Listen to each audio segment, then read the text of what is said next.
जय Jagannath. Hello friends, आज ये वीडियो में +3 second semester MDC paper state administration बा राज्य प्रशासन सब यूनिट सिलेक्शन लॉन्ग क्वेश्चन आम डिस्कसन करवा। तो क्लास टी बहुत इंपोर्टेंट हम ऑल यूनिवर्सिटी पिला तो से क्लास टी लास्ट जाए देखो यहाँ भी गोटे रिविजन क्लास डीडी यूनिवर्सिटी पिला तो डीडी यूनिवर्सिटी पिलांकर काली एग्जाम अच्छी यही प्रश्न आसीबो। बाकी ऑल यूनिवर्सिटी यहाँ इंपोर्टेंट रहिबो। तो क्लास टी लास्ट जाए देखो ये क्वेश्चन को बुझंतु आठ एग्जाम आसो से समस्ते लिखे। तो प्रथम पढ़ा आम कौन राज्य प्रशासन कौन आ तार गठन पढ़ा। राज्य प्रशासन कौन जानिबा। राज्य प्रशासन हेउची देशर शासन व्यवस्था एक अत्यंत गुरुत्वपूर्ण अंश। भारत एक संघीय राष्ट्र हेबारु केंद्र सहित राज्य सरकार मान मध्य देशर प्रशासन मुख्य भूमिका निर्वाह करती। तो ये कौन कहूँ ना राज्य प्रशासन होउची देशर शासन व्यवस्था एक गुरुत्वपूर्ण अंश अटे है। तो कहीं एटा गुरुत्वपूर्ण अंश जेहेतु भारत एक संघीय राष्ट्र तो भारत रे कौन होइछि अनेक गुड़िया राज्य अच्छी से राज्य स्तर मानकर कौन करा जाइछि ना राज्य प्रशासन करा जाइछि जोठी राज्य सरकार माने शासन करती। तो सेटा को आमे राज्य प्रशासन कहउछंती। राज्य प्रशासन मुख्य मूलतः राज्य सरकार नीति आईन को कार्यकारी करिबा, जनसाधारण को सेवा प्रदान करिबा और समाज रे आर्थिक विकास सुनिश्चित करिबारे लिप्त रहे।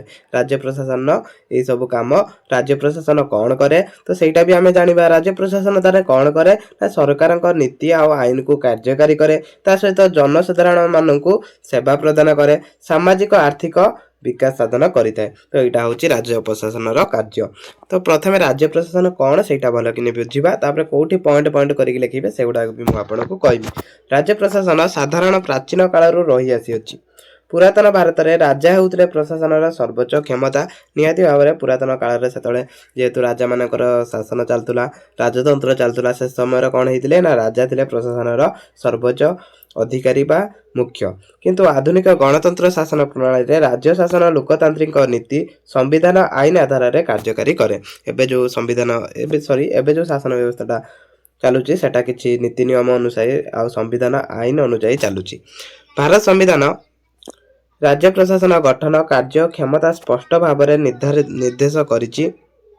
राज्य सरकार 3 गोटी मूल अंग उपरे भित्ति करी गठित कार्यपालिका, विधानपालिका और न्यायपालिका ये तीनोटी है मुख्य अंग कार ना राज्य प्रशासन। तो ये तीनोटी जाक आपण पॉइंट पॉइंट करके लिखिबे है। तो ये तीनोटी अंग कौन करे राज्य प्रशासन प्रमुख उद्देश्य होची कौन ना यार प्रमुख उद्देश्य होची लोक मानकर कल्याण करबा, जेमिति कि शिक्षा, स्वास्थ्य, कृषि, ग्रामीण विकास, सड़क, पानीय जल, विद्युत जोगाण यही सब क्षेत्र में कौन कर राज्य प्रशासन कौन करे ना गुरुत्वपूर्ण भूमिका निभे थाए। आउ कौन करिथाए ना यह सहित आईन और श्रृंखला रक्षा करने राज्य प्रशासन गुरुत्वपूर्ण काम ये सब काम राज्य प्रशासन करिथाए। राज्य प्रशासन नीति निर्माणकारी और कार्यकारी मध्य एक सेतु भाव में काम करे। राजनेता मानक नीति को तैयारी करती एवं प्रशासन अधिकारी माने सही नीति को कार्यकारी करती। जो माने राजनेता रहती से नीति सब बा आईन सब से प्रणयन करती और से सब अधिकारी माने से नीति को कार्यकारी करती। यही प्रक्रिया दक्षता, निष्पक्षता और सतता अत्यंत आवश्यक। आधुनिक समय रे राज्य प्रशासन अनेक चैलेंज सामना करुच्ची। जनसंख्या वृद्धि, बेकारी, दरिद्र, दुर्नीति, परिवेश समस्या इत्यादि ये सब गोटे गोटे चैलेंज रोचे क्या राज्य प्रशासन यही समस्या मान को मुकाबला करने राज्य प्रशासन को आधुनिक प्रजुक्ति, ई गवर्नेंस और लोक सहभागिता उपर गुरुत्व देवाक पड़ुछि। ये सब समस्या देखा जाउछि समस्या को किए समाधान करछि राज्य प्रशासन। तो ये राज्य प्रशासन गठन विषय में पढ़ा। राज्य प्रशासन गठन भारतीय संविधान व्यवस्था अनुसार होता है। भारत संविधान व्यवस्था अनुसार राज्य प्रशासन को गठन करा मूलतः 3 गोटे अंगरे विभक्त करा गोटे है कार्यपालिका, गोटे है विधानपालिका, गोटे है न्यायपालिका। जो ये 3टी रोचे ये 3टा की भल कि मन रखिए या 2 मार्किया प्रश्न आसे। तो ये 3टी कौन प्रथम रहा कार्यपालिका। कार्यपालिकार कार्य कौन राज्य कार्यपालिका राज्यर प्रशासन सबुठारु सक्रिय अंग। या मुख्य होउचंती राज्यपाल। यार मुख्य किए कार्यपालिकार मुख्य होउचंती राज्यपाल। 1 मार्किया प्रश्न आसीबो सेति मन रखंतु। राज्यपाल को राष्ट्रपति नियुक्ति करती। से राज्यर संवैधानिक मुख्य हेले मध्य प्रांतिक शक्ति मुख्यमंत्री और मुख्यमंत्री मंत्रिमंडल हाथ में थाए है। मुख्यमंत्री हाथ में और मुख्यमंत्री मंडल हाथ में थाए। मुख्यमंत्री होउचंती राज्य सरकार प्रमुख कार्यनिर्वाही। तांका नेतृत्व में मंत्रिमंडल गठित हुए। मुख्यमंत्री किए ना मुख्यमंत्री होउचंती राज्य सरकार प्रमुख कार्यनिर्वाही माने कार्यनिर्वाही मुख्य किए मुख्यमंत्री और तांका नेतृत्व में मंत्रिमंडल गठित होता है।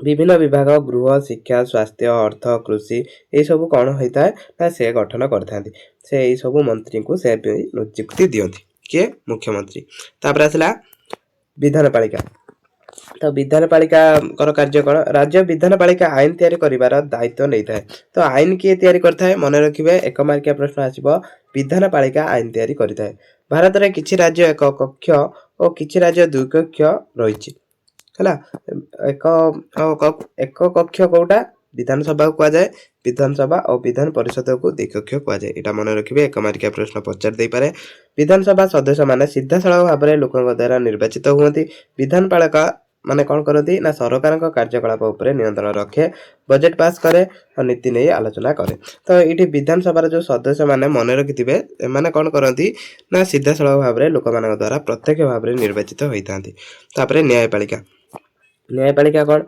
राज्य न्यायपालिका आईन सुरक्षाकारी भाव में काम करे राज्य सर्वोच्च न्यायालय होउची उच्चतम न्यायालय उच्च न्यायालय हम उच्चतम भी कह जाए उच्च न्यायालय है यह निम्न अदालत को नियंत्रण करे और नागरिक मूल अधिकार को सुरक्षा देता है तो यहाँ है न्यायपालिका एटा भी गोटे अंश राज्य प्रशासन तापर सचिवालय और जिला प्रशासन राज्य सचिवालय होउची प्रशासन नीति निर्माण केंद्र एठारे मुख्य सचिव और अन्य माने सचिव माने काम करती जिला स्तर में कलेक्टर राज्य प्रशासन प्रमुख प्रतिनिधि हुंती तो ये सब प्रश्न अच्छी तो जेहेतु काली एग्जाम अच्छी तो आम बेसी डिस्कसन करूना एगुड़ाक भी आगु डिस्कसन होता तो यहाँ गोटे गोटे रिविजन क्लास आम करूँ बाकी आउ जो गुड़ा लंग क्वेश्चन अच्छी तो से गुड़ा भी प्रोवाइड कर निहाती भाव में पढ़ी एग्जाम भल करेंगे तापर यहाँ गोटे मोस्ट इम्पोर्टाट प्रश्न यहाँ यूनिट 2 रु राज्य स्तर में कार्यकारी शक्ति रे राज्यपाल और मुख्यमंत्री का भूमिका शक्ति दायित्व विषय आलोचना कर तो यहाँ रोचे प्रश्न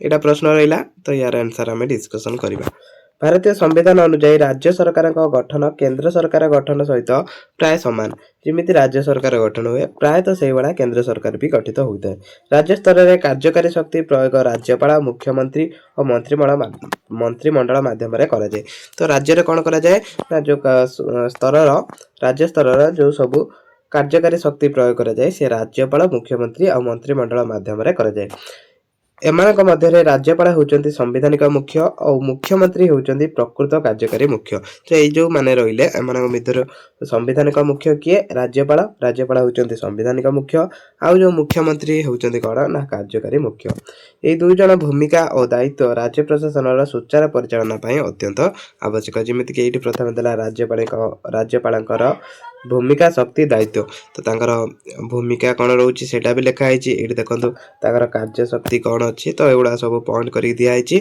एगुड़ा समस्ते टे पढ़ी ने और टेलीग्राम रो भी पीडीएफ नहीं पारे आर्थिक शक्ति न्यायिक शक्ति वैकल्पिक शक्ति तो जहाँ भी अच्छी एगुड़ा सब अच्छी तापर आमर कौन था राज्यपाल और मुख्यमंत्री दुईटा क्वेश्चन को देखो गोटे करके मुझे आसी तो ये रोचे मुख्यमंत्री भूमिका शक्ति और दायित्व ताकर मुख्यमंत्री भूमिका कौन अच्छी शक्ति और दायित्व कौन पूरा सर्ट नोट करके एटा मु नहीं आछि एटा बेसी किछि नाही देखंतु एटा शॉर्ट नोट करी पूरा मु नहीं आछि तो एटा लॉन्ग करके भी आपण पढ़ी परिबे राज्य स्तर में कार्यकारी शक्ति राज्य मंत्रिमंडल भूमिका कार्य गुरुत्व विषय विस्तृत आलोचना कर तो यहाँ भी से भाया पॉइंट करके अणा तो बेसी लॉन्ग करके मु आने केवल पॉइंट करके नहीं आछि आपण याकू भी लॉन्ग करके क्वेश्चन जदी सॉरी जदि आंसर आपण लॉन्ग चाहते तो आपण चैट जीपीटी गूगल नचेत जदि बही अच्छी से पाइपर तो यहाँ मोस्ट इम्पोर्टाट क्वेश्चन ये क्वेश्चन को नोट कर नियंतु ये क्वेश्चन ही एग्जाम रो आसीबो